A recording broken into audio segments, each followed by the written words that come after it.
Hey birdwatchers, I'm on Bribie Island, just over an hour drive from Brisbane CBD. Today I've got a big challenge to find 100 bird species all within a single day. The birds are singing, the tide's right, so let's see if we can break that 100. Let's go. Our first hotspot is Buckleys Hole, a wetland on Bribie Island's south side. I hear our first bird. Let's check it out. There's only one Australian bird this blue that perches so high up. The dollar bird. This is a young one. Its bill's still grey, which indicates it's under a month old. And it's still begging for food. Watch as a parent swoops in with a cicada. Adults have pink bills, and both sexes look alike. Dollar birds breed in northern and eastern Australia during the spring and summer, then head north to Papua New Guinea and Southeast Asia in autumn.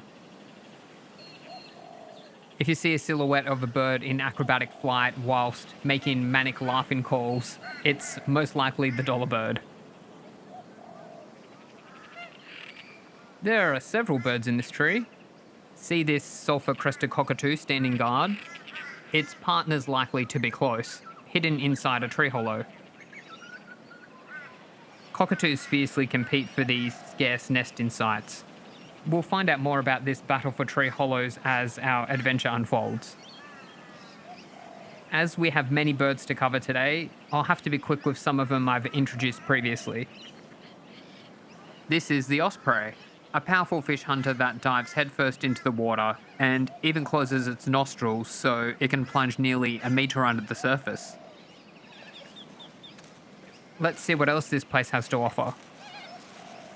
Buckleys Hole is a great birdwatching spot because the lagoon, mangroves and shoreline all sit side by side, drawing in different bird groups. Let's look down into the lagoon now and see what water birds we can spot. It's hard to believe that black swans were once thought to be mythical. Centuries ago, nobody believed that a swan could be anything but white. Imagine the disbelief of early explorers as they stumbled upon an entire flock of black swans. Watch this comb-crested jacana tiptoe across the lily pads. Those outrageously long toes keep it afloat. The real surprise about this species is their parenting. Males actually build the nest, incubate the eggs, and raise the chicks alone. The female maintains a harem of males and chases other females out of their territories. Here's a dusky moorhen. These birds are full of surprises. They've been seen building not only one nest, but a whole set. False nests, egg nests, and even nursery nests that are used as daycare shelters once the chicks leave the main nest. Spotting these expert divers takes patience. The Australasian grebe hunts insects and tiny fish underwater.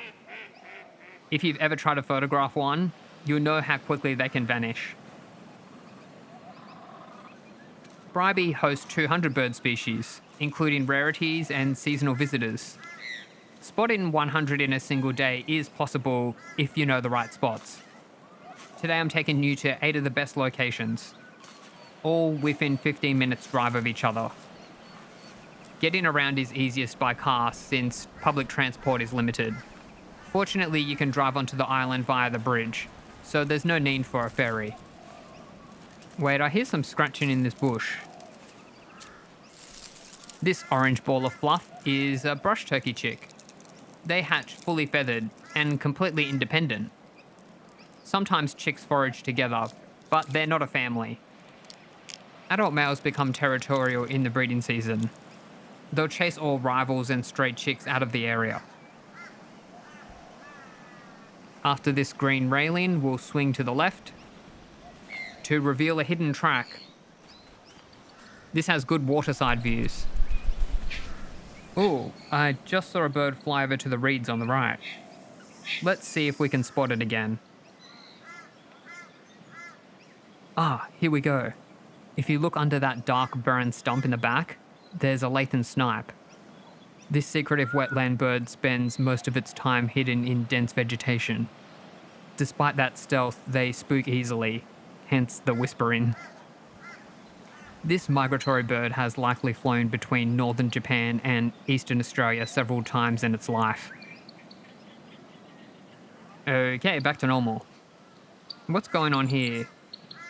It's the black-fronted dotterel's distraction display.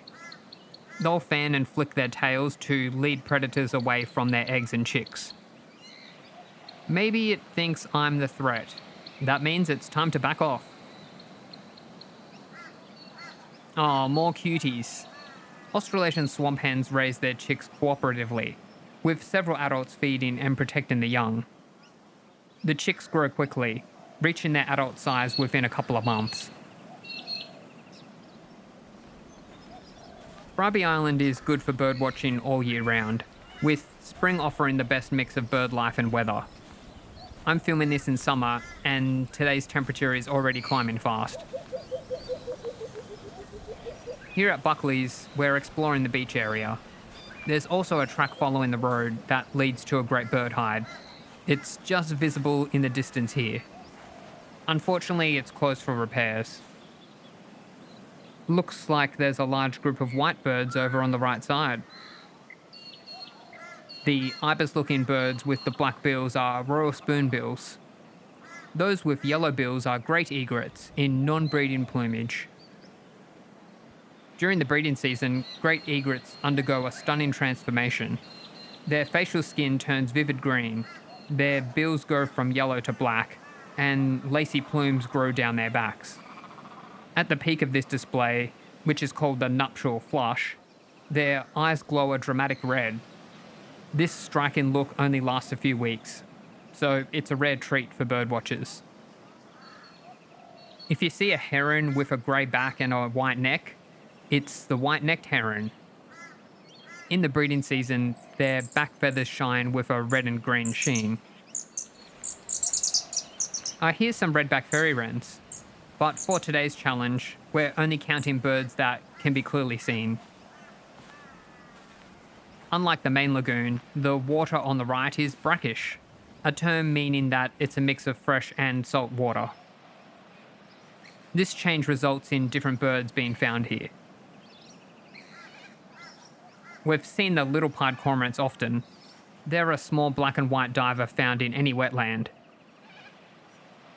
Here are some little black cormorants. Notice how the one on the left is vibrating its throat? This is a cooling trick known as gula fluttering. Birds need tricks like this because they can't sweat. On hot days, birds will vibrate their throat muscles while having their mouths open. This releases heat.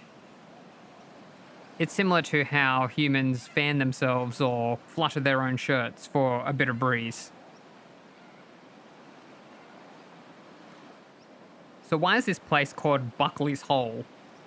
Local legend traces it back to a fisherman who was drawn to a deep pocket of water just offshore. That favourite fishing spot and the nearby lagoon eventually took his name. We've made it to the beach. Now's a good time to scan the shoreline and sandbars for any birds. It's really windy out here. Up front and on the sides are silver gulls, and in the middle are a pair of crested terns. Crested terns have a brilliant hunting style. They fly several meters above the water, scanning for fish. Then, without warning, they fold their wings and dive straight down, hitting the surface with precision to grab their target in one clean strike. These pied oyster catchers look tired from a busy morning of hunting shellfish. The Australian pelican is just one of 8 pelican species found worldwide. It sports a bill so huge that it can hold up to 13 litres, more than any other bird in the world. These expert fishers often team up, herding fish into tight clusters. Once the fish are cornered, the pelicans turn towards their prey, then start scooping them up in a massive feeding frenzy. That wraps up our visit at Buckleys Hole. Let's continue on. Our next stop is just a few minutes away. We're going to be in for a bushbird bonanza.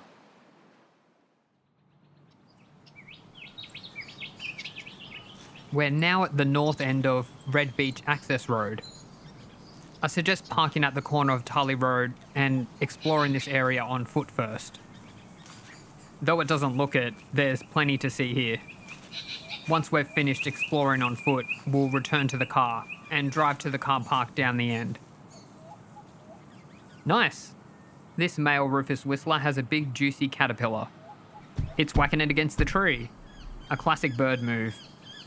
Many birds do this to stun or kill their prey, making it easier to swallow and breaking down tough skins and toxins so the meal's safer to eat. Crested pigeons are usually unfazed by people, but this one seems unusually timid today. Here's a grey fantail. They're bundles of energy, always fanning their tails and darting through the air to hunt insects. This one seems young, as its facial plumage is still uneven. That piping whistling call is the eastern yellow robin. I found something up here. Now, this is one of those birds that I've misidentified the most. Look everyone, I think it's a tawny frogmouth. Then it would actually be a stump or a branch or something. This, however, is a tawny frogmouth because I saw it blink.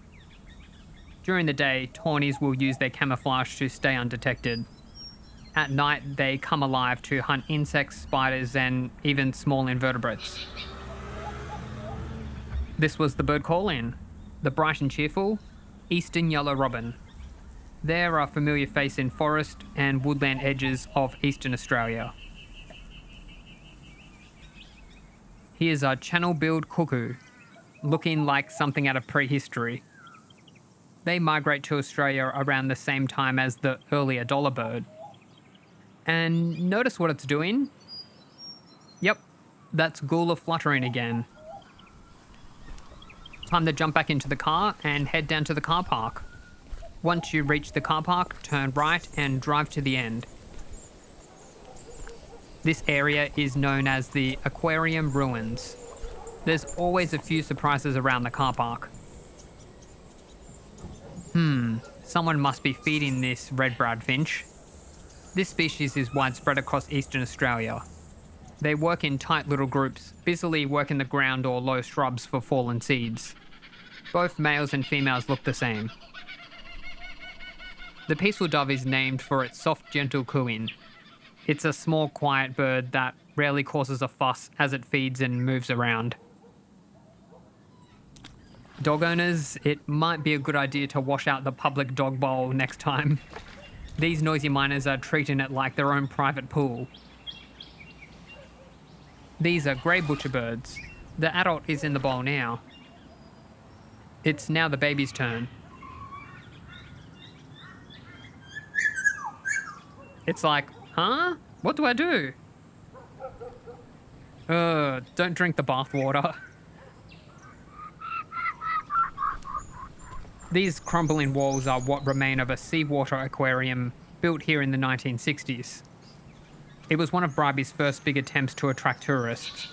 The project flopped and the aquarium closed within a year. Now both nature and the occasional vandal are quietly reclaiming the concrete shell. What's that strange raspy sound? It's coming from up here. A laughing kookaburra nestling. It's calling for food. Laughing kookaburras, like other kingfishers, excavate their nests directly into termite mounds. The nestlings stay inside for just over a month before fledging. They then remain dependent on the family group for another 6 to 10 weeks. Here's a Tahitian crow. Sorry, we don't have time for you today. I found a pair of galahs inspecting tree hollows. This one has orange eyes, indicating she's a lady. The males have black eyes. Tree hollow nesting requirements vary by species. Galahs prefer deep, dry hollows in sturdy old eucalypts. Oh, this one's flying. Oh. That was a close call. How are we going with species numbers? 33. I was hoping to have more by now, but there's still plenty of places to see. It's time to ramp things up and start ticking these birds off. This next bird doesn't even need a nest. Shining bronze cuckoos lay their eggs in the nests of other birds, leaving the host to raise their chicks. This species also undertakes massive migratory journeys, heading north to New Guinea in winter and flying back south to Australia and New Zealand each spring. And why is it called shining bronze? Look how their wings light up when the sun hits them. A smaller and even more adorable bird is the striated pardalote. You can find them across almost all of Australia except the driest interior. Once you hear that repetitive call, look towards the treetops. They'll be up there searching for tiny insects. We're now at Red Beach. The name isn't about the sand's colour. It actually comes from the island's military history, when each beach was given a different colour for training exercises. Anyway, let's go round up some coastal birds. Here we go. White-cheeked honeyeaters are classic coastal specialists. They prefer places where nectar is easy to find, like heathlands, dunes, and coastal Banksia scrub. You can find them on the east and southwest coast of Australia. Look up in the sky. There's a whistling kite coming. You can spot them by their sharp whistling calls and that pale M or W pattern on the underside of their wings. Back along the shore, the red-capped plover is easily recognised by the male's distinctive rusty red crown. These little shorebirds patrol sandy beaches and salt lakes. Red-capped plovers are found all around Australia and Tasmania, and they can even be found far inland whenever temporary wetlands fill with water. When you get to the shore, skip the left side. It's an off-lead dog area, so there aren't many birds there. If you go to the right, you'll end up back at Buckleys Hole in about 20 minutes. I'm going to head back to the car and I'll take you to a different habitat type with a different set of birds. But first, coming up, a pet cat escapes and goes after one of today's birds, making things tense fast. And also, things start getting desperate as several birds don't show up where expected. Will we get to the 100 bird goal? The chase is on. Stay tuned. Welcome back. We're now at Bribie Island Sports Complex. There are a lot of interesting species here, and this big tree is a great place to begin. Little corellas are usually noisy. Right now they're surprisingly quiet. Have you ever wondered where birds go during the hottest part of the day? Here's your answer. These corellas are loafing. It's effectively resting quietly in the shade until it cools down. These Australasian figbirds are loafing in the shade as well. This young male almost looks the same as the female, but if you pay attention to the skin around its eye, it's pink. Females have grey skin there. And here's an adult male, who is much brighter and more colourful. This tree up ahead is an ivory curl. Honey eaters, especially lorikeets, love these trees. We'll come back to this spot later. This pond on the left always has something in it. Here's one of our regulars. Can you guess who it is? With its wings out, striking that classic pose in the sun and breeze. It's the Australasian darter, Australia's best spearfisher. Along the edge of the pond are two Australian wood ducks. On the left is the female, and the headbanger in the middle is the male. He's performing a chin flick, which indicates he wants to take flight. With their turquoise and cream feathers, sacred kingfishers are hard to miss. They hunt by perching, and then swooping down to catch insects, crustaceans, and small reptiles. Even though they're called king fishers, they don't actually catch fish that often. If you're looking for something other than birdwatching on Bribie Island, check out the Bribie Island Butterfly House. It's not far from here. They're not open every day, so check their website before you head out. Something just ran up this tree. You might think that having a nest off the ground would keep it safe from predators. Unfortunately, lace monitors, a type of goanna, can easily climb trees to raid hollows, nests, and even termite mounds. They feast on the eggs and baby birds. Since we're up here, let's look for some birds too. A flash of yellow behind the ear makes this a Lewin's honeyeater. They're common and easy to find on Bribie. There's a bit of foliage in the way, but here's a female leaden flycatcher. The male is white and navy blue, but he's not around at the moment. Often confused with the female figbird, you can usually find the olive-backed oriole by hearing its beautiful song. If you keep following this road, you'll reach the Bribie Island sewage treatment plant. It used to be a top birdwatching spot, but unfortunately public access is now restricted. Let's return back to that ivory curl tree. The sports field is full of familiar birds, but keep an eye out on the communication tower. Ospreys often build their nests up there. Hear that? I think many viewers know who's coming next. It's the willy wagtail. They hunt insects and use their tails to flush out prey, often chasing them through the air with acrobatic moves. If you're a photographer, be patient. These birds usually return to the same perch. They don't stay still for long though. Before I got into birdwatching, I was a hiker who would wander for hours and often see very little. One day though, a flash of colour caught my eye. I took a quick blurry photo, uploaded it to iNaturalist, and learned it was this species, the golden whistler. I thought, that's pretty cool. It must have awoken something inside me because many years later, I'm still chasing birds and even making YouTube videos about them. Next is the silver eye. They travel in busy flocks, easily recognised by their white eye ring. They eat fruit, nectar, and insects. Okay, how many species have we got now? Cool, 49. Almost halfway. I'm feeling optimistic. Oh, listen. Something big's gone down. Let me see if I can find it. Looks like something's going on in these shrubs over here. It's a superb fairy wren. They're not common on the island. This one seems very distressed though. Oh wow, there's a red-backed fairy wren in here too. That chattering you hear is their alert call. They've found something. What? There's a variegated fairy wren in here too. That means we've got all of the region's fairy wrens in one place. There's also brown honeyeater and rufous fantail in here. Ah, it's hard to see, but there's a carpet python hidden in the middle there.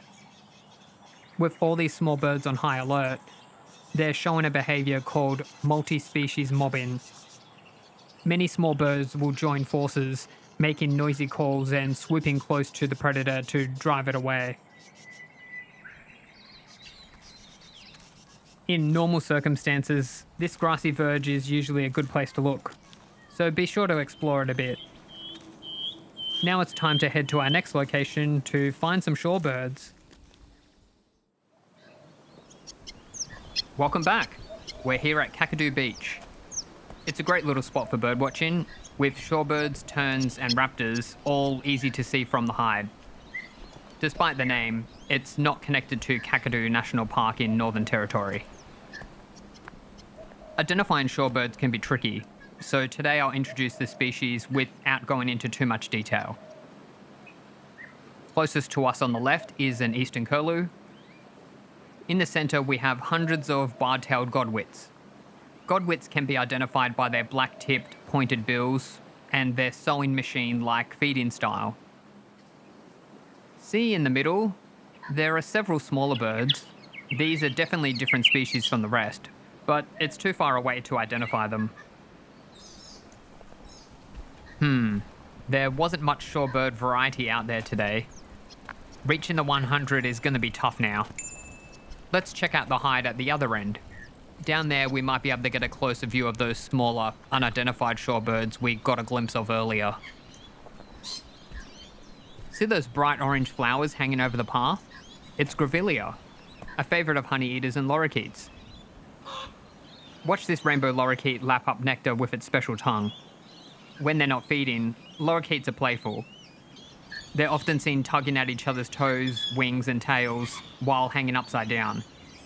Their games often end with one of the birds falling off a perch, but they quickly climb back up to join the fun again. Hopefully the folks at this house don't think I'm up to anything suspicious.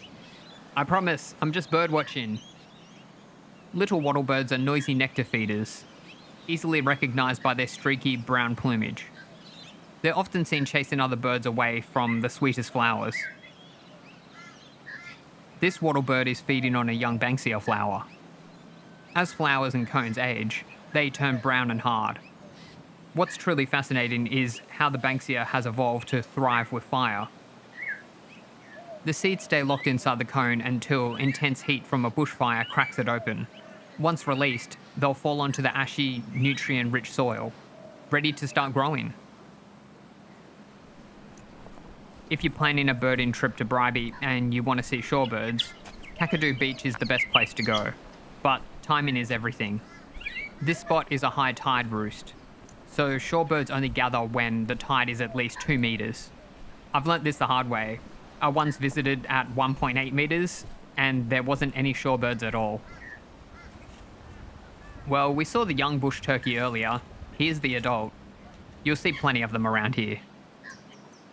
Buff-banded rails are local celebrities amongst birdwatchers here. They're usually shy, but the ones here are so relaxed around people that you might see one casually wandering around between your feet. Up next is the magpie lark, also known as the peewee. You can tell this one's a female by the black stripes that run down her face. Males, on the other hand, have bold white eyebrows. The pond here doesn't connect to the beach. It was originally built to hold seawater for the roost, giving the shorebirds extra space. But the inflow system failed years ago, and now it's often left dry. Even so, the pied stilts aren't bothered. Pied stilts can be unintentionally comical during the breeding season. To chase off rivals, one will suddenly launch itself a few meters in the air, then gently parachute down towards its opponent, usually sending the stilt below scrambling out of the way. Beyond the activity on the beach, you can see the iconic peaks of the Glasshouse Mountains. The triangular peak on the left is Mount Biawa. The round one in the middle is Mount Tibaragargan, and the pointy one is Mount Kunarun. As you're walking, keep an eye out for these desert starflowers. Trust me, take a moment and lean in and enjoy that wonderful fragrance. Okay, back to the birds.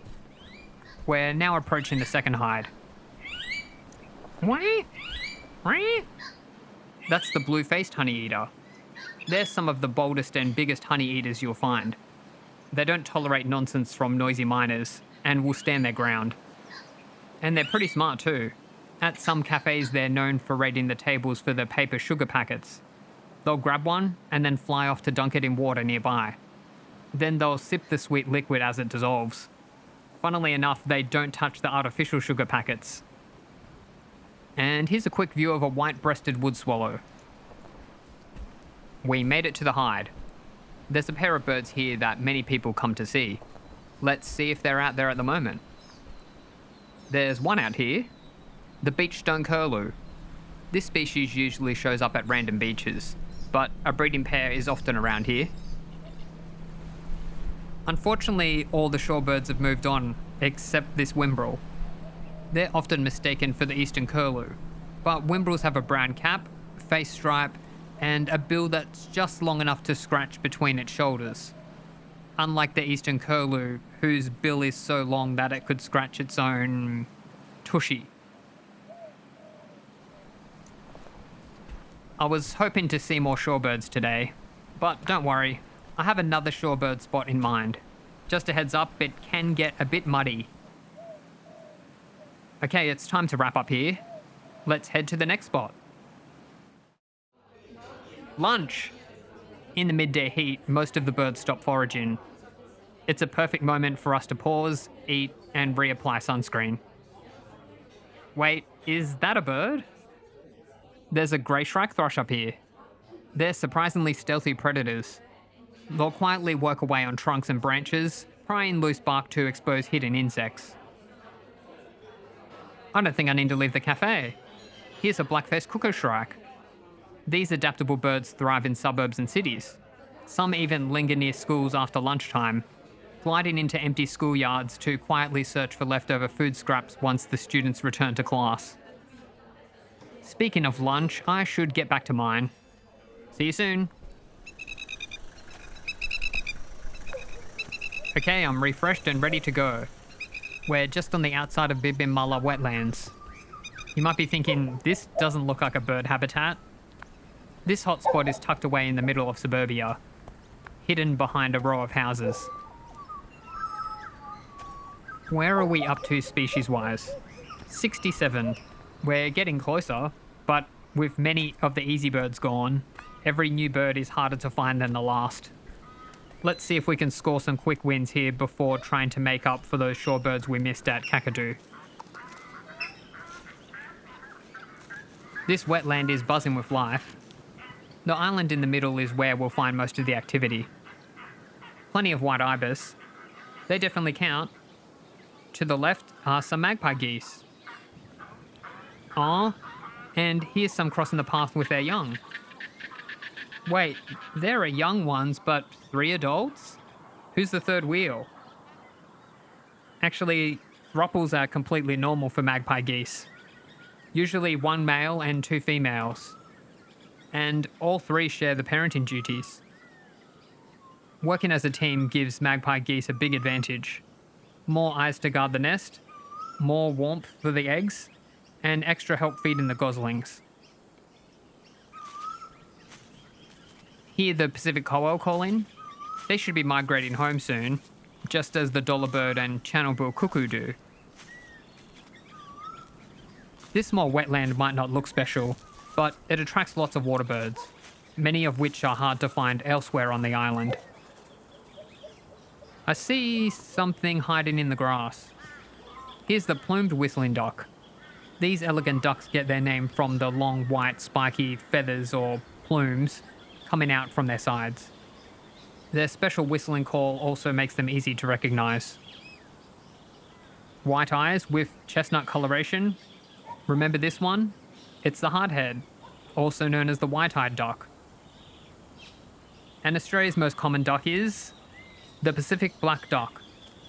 Looks like someone's not happy with this one. Alright, we've seen plenty of waterfowl now. What's making all that noise up here? Birds that rely on tree hollows face tough competition from species like the common myna. This introduced bird often chases out native species and guards nest sites. They've adapted so well to urban life that they'll use paper and garbage as nesting material. Speaking of tree hollows, this pale-headed rosella is taking a close look at this one. To protect hollow nesting birds, the best thing you can do is to protect old trees and the hollows that they form over time. If you have a property, you could also put up some well-designed nest boxes. It's an easy way to give native birds a safe place to breed where natural hollows are hard to find. That's a wrap for Bibimulya. Now let's head to the next destination, a spot that takes things to the next level. We've arrived at Wrights Creek.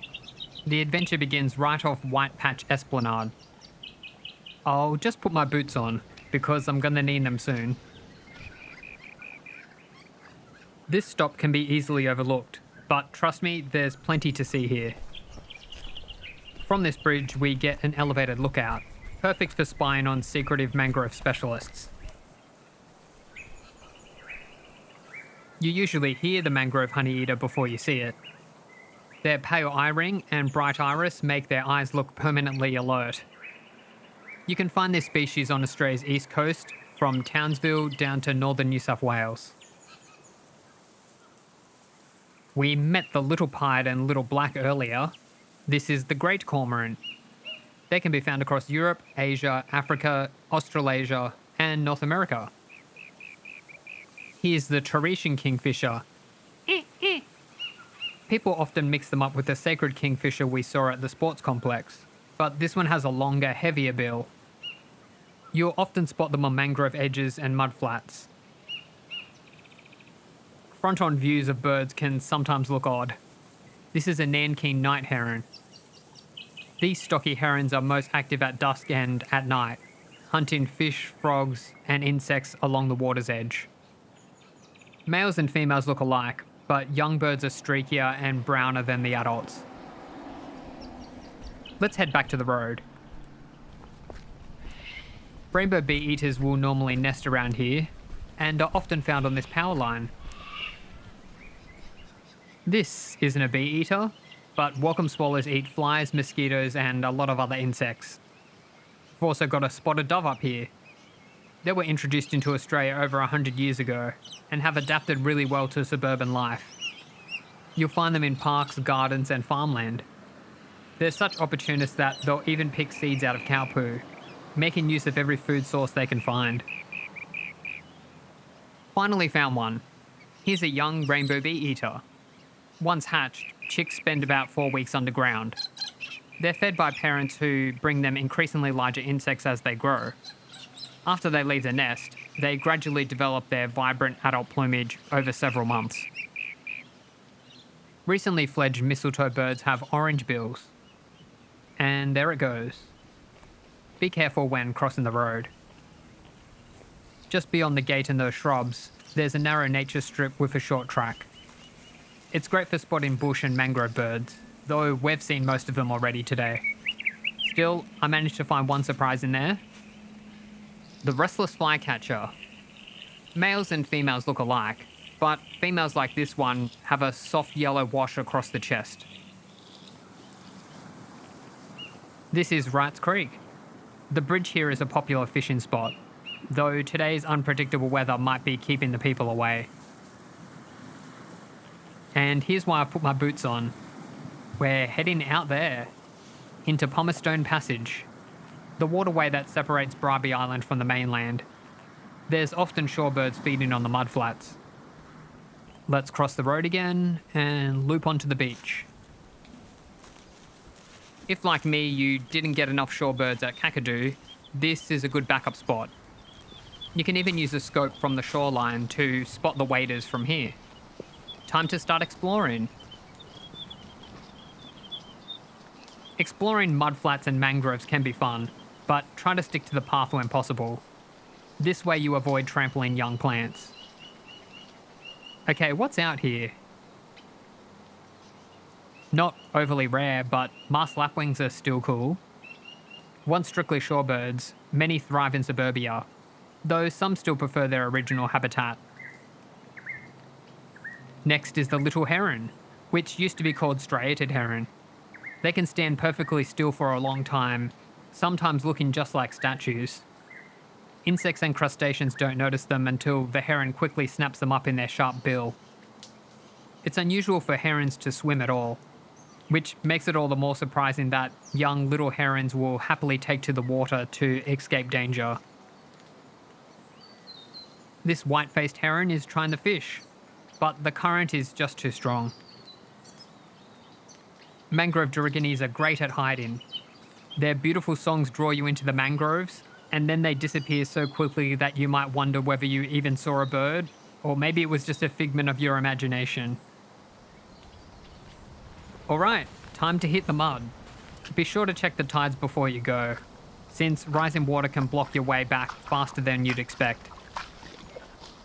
I just need a couple of birds out here, so hopefully this won't take too long and I don't get too muddy. Please keep in mind that shorebirds scare easily, so it's important to give them space. Every time they get startled, they use up energy that they need for their long migrations. Move slowly, use cover, and watch them from a long distance with binoculars or a long lens. If you see them stretching their necks or looking nervous, it's time to back away. That said, let's go. Okay, found some. This small, slender shorebird is a long-distance traveller, flying from Siberia to Australia's coast every year. Curlew sandpipers are found on mudflats and beaches. A long, down-curved bill. If this bird turned around, where could it scratch? Its bill's long enough to be an eastern curlew. It's also missing the eye stripe and the distinct brown cap that the whimbrels have. Eastern curlews are our largest migratory shorebird, and they spook easily. Even movement 100 metres away can send them flying. Like the great egret, the plumed egret also changes a lot in the breeding season. Most of the year they look plain with white feathers, but during breeding, they'll grow long, elegant plumes from their back and chest. Their bills turn from yellow to bright red, and their facial skin turns bright green. We've got two types of terns here. The ones with the red bills are Caspian terns, and the ones with the black cap and bill are Australian terns. That muddy adventure helped us find some birds we missed in Kakadu. The 100 species goal is now within reach. The next spot has a group of birds most people have never seen, yet there, the birds are regulars and hiding in plain sight. Let's go. Welcome to Pacific Harbour Marina. We won't be here long. With all the concrete around, you might wonder, where could this special bird be hiding? I'll give you a hint. It's a shorebird. Let's find it together. So we're going to continue around here and across the bridge. Let's have a look down into the park. This is a Pacific golden plover, another long-distance traveller that flies from the Arctic tundra. When they're not feeding along the shore, they rest in open raised spots with good visibility of predators. And this spot's perfect for them. They like standing on these boulders here. Oh no, someone's let their cat wander around. I hope this one doesn't want plover for afternoon tea. Plover doesn't seem too bothered. Maybe this happens often? Oh, this plover on the left is looking freaked out. Ah, good, it's flying over this side. Phew, it made it over here safely. There's also a spotted dove here. Domestic animals are just one threat to shorebirds worldwide, along with habitat loss and climate-driven changes to the coasts. Each of us can help though, keeping pets at home, supporting local shorebird conservation efforts, and advocating for healthy coastal habitats can make a real difference. Okay, that's it for this quick stop. Let's head to our final location. We're just 5 birds away from our goal. Let's keep going. We've arrived at our last stop, White Patch. You can park in the main car park. You'll often see 4-wheel drives heading in and out the sand tracks on the right. We're not going that way. Instead, we're going to go bird watching on the left, away from the crowds. This area has eucalypt woodland, coastal scrub, and mangrove edges, so there's a great mix of birds here. Here's the bar-shouldered dove. You can spot them by their coppery striped necks and their unique calls. Ooh, ooh, ooh, ooh. They usually forage on the ground in pairs or small parties. But in the dry season, you can find flocks of up to 100 birds gathering around waterholes. This bird rarely stays still. It's the white-browed scrub wren. And it's gone. Birdwatchers are free to look around the National Park's depot. There's always some birds here, even when it's hot in the middle of the day. Speaking of the heat, this Australian magpie is still resting in the shade. I don't blame it. It's mid-afternoon and it's still over 30 degrees. Over here is the brightly coloured scarlet honeyeater. They can be found in... Oh, okay. All right, this bird won't be flying off soon. Can you guess how the noisy frybird got its name? Noisy frybirds are bold nectar feeders. When trees are full of flowers, they can take over the whole canopy, chasing away everything from lorikeets to other frybirds with loud, chaotic bursts of energy.